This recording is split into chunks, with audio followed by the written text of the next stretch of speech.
Be ready. 10 seconds to go.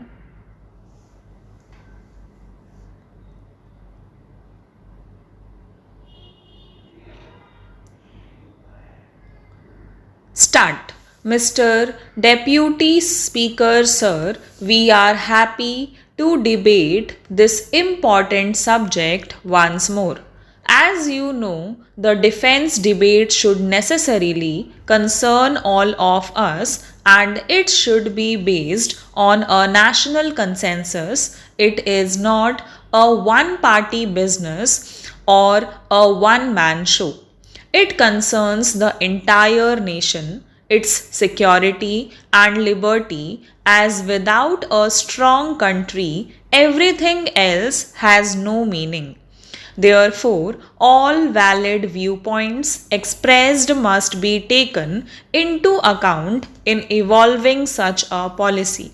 We have been warned about various threats as evident in this report of the Defense Ministry, and my only criticism, if at all, I should say, is that a time has come when this nation expects that those threats and our counter postures to meet those threats must be spelled out more wisely. By this, I mean that one who studies this report, unless one has access to various other documents available in abundance elsewhere, one cannot arrive at a position as to what exactly we are trying to do in order to meet the so called threat, which I certainly assert there is.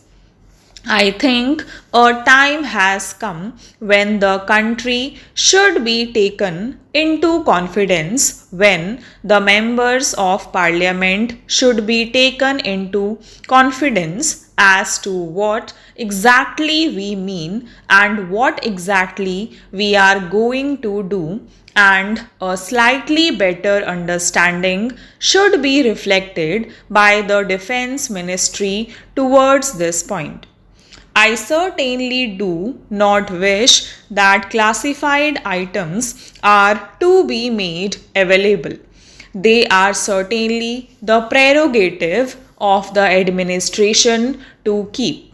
But they should give us, at least in general terms, what we are expected to know.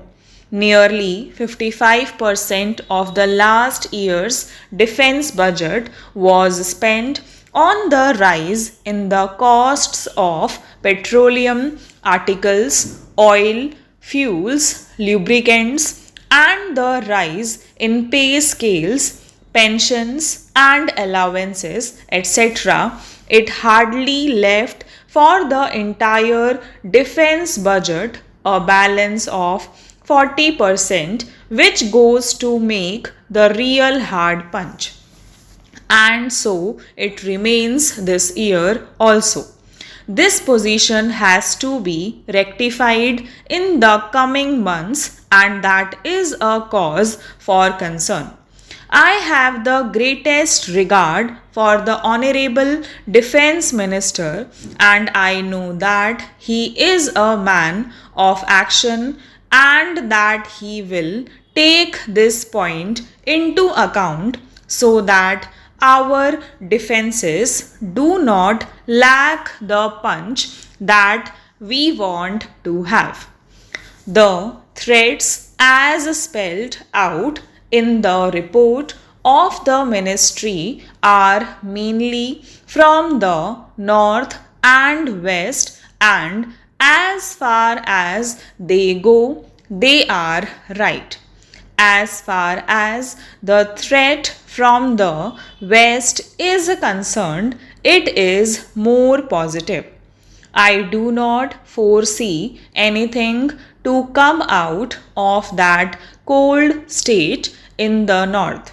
But if you look at the west, the defense budget of Pakistan has increased by 25% in the last year. From 1981, they have increased their budget 50%. They have raised their infantry divisions and one armored division. Not only that, they say that Pakistan will settle outstanding differences with India from a position of strength. We, on the other hand, have the same commitments as we had before 1971. That should be an indication to those who understand this matter that our commitments remain the same. Our ratios of forces on the western sector necessarily has not improved as one would like them to do. Together with this, the leadership of Pakistan is known for diverting the attention of their people from the various troubles that they have inside their country and creating tensions along the western border, which concerns us. We have had the sad experience of having three major wars in the last 40 years. The increase in the Air Force of Pakistan has also to be noted.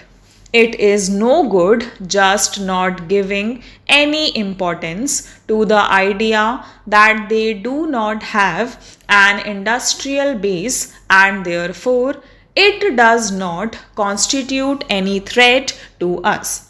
I beg to remind the House that initially and basically they and we are from the same race, from the same stock, possessing the same skill and the same resourcefulness. So, one should not underestimate the capacity that they have for doing all this. I wish to say in all humility that specially attention must be paid towards this. They are now getting in the pipeline perhaps some more missiles and more anti-tank weapons and aircrafts which give them a qualitative edge over us. Now, the other factor that needs to be taken into account is China's own way of thinking. Compelled by its own national security angles, it has left its old narrow position and has now gone into a lot of technical and technological cooperation with the Western countries. So, there should be no doubt that when production starts flowing out of China in this new generation of armaments, it will certainly flow into the pipeline to Pakistan. All these factors should be taken into account by the Ministry of Defense. Stop.